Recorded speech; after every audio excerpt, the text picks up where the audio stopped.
What's up guys, and welcome back to Pokemon X and Y Wi-Fi battle with me, the one integral. Again, another battle from my stream rather.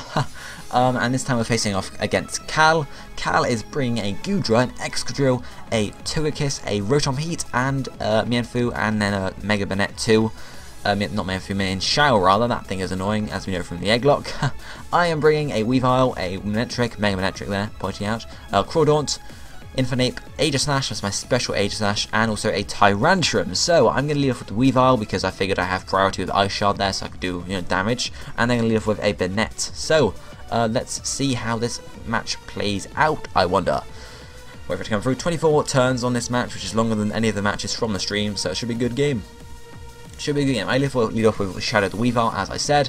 They're going to bring out Ragdoll, the Banette. Now, I figured I'd go for a Swords Dance first turn, and then be able to just sort of go and sweep and whatnot. They Mega Evolve, so I obviously thinking they go for like some sort of Toxic and whatnot, because it's Prankster on Mega Banette, I'm pretty sure, even though I get to go first now, and then it's weird. I don't know if Prankster might not apply in the first turn. So for the Swords Dance, they then go for the Will-O-Wisp, however, so that sort of cancels out the Swords Dance, which is a shame, because if I'd gone for the Night Slash the first turn, we would have just taken Banette out from where it is, as we'll see in a second. They go for the Shadow Sneak just to get the priority off, and that's going to do not too much because obviously we resist it. And I then go for the Night Slash, which is actually going to take them out in one hit in the end. I didn't think it would do it in one hit, to be honest, without any boosts. It was a crit. I suppose a crit mattered, to be honest. I didn't realise I crit, sorry. But yeah, obviously we're now burnt, so we just bet a neutral attack, which is a shame.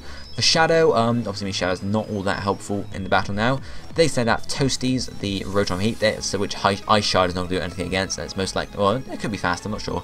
So I go and switch to Tyrantrum, predicting a Fire type attack, which is obviously going to resist it a lot. They however go for the Volt Switch, which is a fair enough move on their point, because it's a good thing to use Volt Switch, because then you can switch out, and then they know what to switch into rather than being stuck in battle.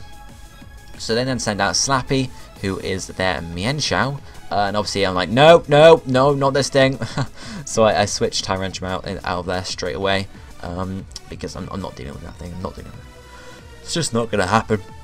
I then switch into my Aegislash, which is going to completely wall this thing. They go for the Fake Out, which I'm going to be immune to, which is nice. Thanks, Matt was actually given this. It was a Hone Edge given to me, so I figured I'd train it up and use it and keep the nickname, which is quite nice. So they go for the U-turn just to get out of there, so that's fair enough. And they switch into, I'm pretty sure switch into Togekiss, predicting probably maybe an area, no, not Togekiss rather, Excadrill rather. So I guess they're predicting a Ghost type move or something of that effect, maybe a Flying type move. Because obviously Aerial Ace would have been quite good against that thing. I go for the Shadow Ball because I was going to get the stab from it and whatnot, and that is actually going to do decent damage to Molly because it's not resisted. Air Balloon's going to pop too. I don't think we have Earthquake on the team anyway, so it's not too much of a worry, but oh well. I use the leftovers just to restore the health points I lost, and I switch this thing out now because I know Earthquake is a thing, it is faster, so we're not going to stay in. And go to Crawdaunt because I'm pretty sure Crawdaunt's the only thing that can take an Earthquake on my team. And it does decent damage actually. It does just over half, oh not just half, almost takes me out. But then I have Aqua Jet on this Crawdaunt. Choice Band that Aqua Jet is going to just take out Molly the Excadrill from where it is, under half health. There was nothing they could do there really. As I said, it's choice banded Crawdaunt with adaptability too. So Gumdrops comes out. I switch in Crawdaunt because I'm choice banded to Aqua Jet, and I can't do anything against this thing anyway with an Aqua Jet.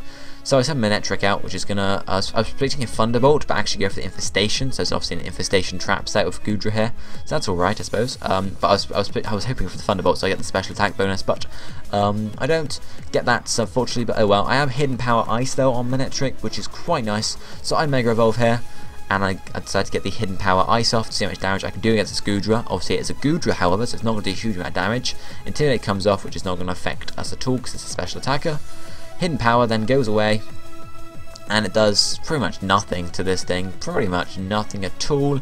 They go for the Toxic on my Manectric, so obviously they're going to be able to stall us out generally, especially if they have something like Rain Dance, Hydration Set, or just Leftovers, as you can see there.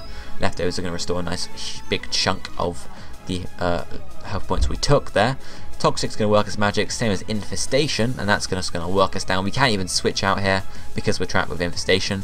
I have Volt Switch though, but they get with the Protect because it's a Protect Toxic Infestation stall set.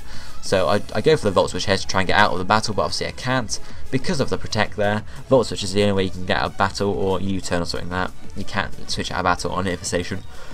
So Obviously Poison and Infestation can do more damage to me, lowering my health even more, which is a shame, because it's kind of, you know, nullifying my net trick. They can't use Protect again, so I go for the Volt Switch. It's not going to do much damage at all, but I'm going to be able to switch out, which is quite nice. I can go into whatever I want. I'm pretty sure they were predicting me to just, you know, switch out to something else again. And Tyrantrum comes out because this thing has Ice Fang, which is quite nice. They go for the Dragon Pulse, just, I guess, predicting a switch or just deciding to get some damage off. And that's just going to take out Tyrantrum in one, because Tyrantrum doesn't have that much investment in special defense. It's more physical defense. So it's a shame that the prediction happened there. If it hadn't, I might have been able to get an Ice Fang off or something of that effect, if they'd gone for the Infestation or something, but who knows, who knows. I stand on my Infinite, which I just want to get some damage on this thing, otherwise which is screwed. So I go for the nice powerful close combat on this thing, almost take it out, not quite. Obviously Gudra's not as physically defensive as it is especially, which is another reason why I sent Infinite out.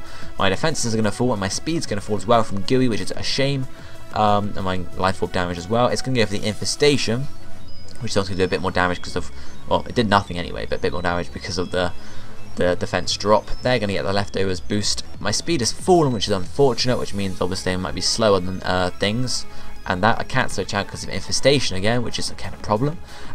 They are then, well, they're going to use Protect for a turn just to try and stall me out, because they know I'm going to be taking them out with another close combat and whatnot. So they're just going to try and stall me out and get some more damage off on my Infinite before Gum drops. The Gudra unfortunately dies. Infestation works off again. So much stuff going on here. Infestation in return. They then switch out. Gum drops actually. So they were just sort of Protect and then just switching out, I guess.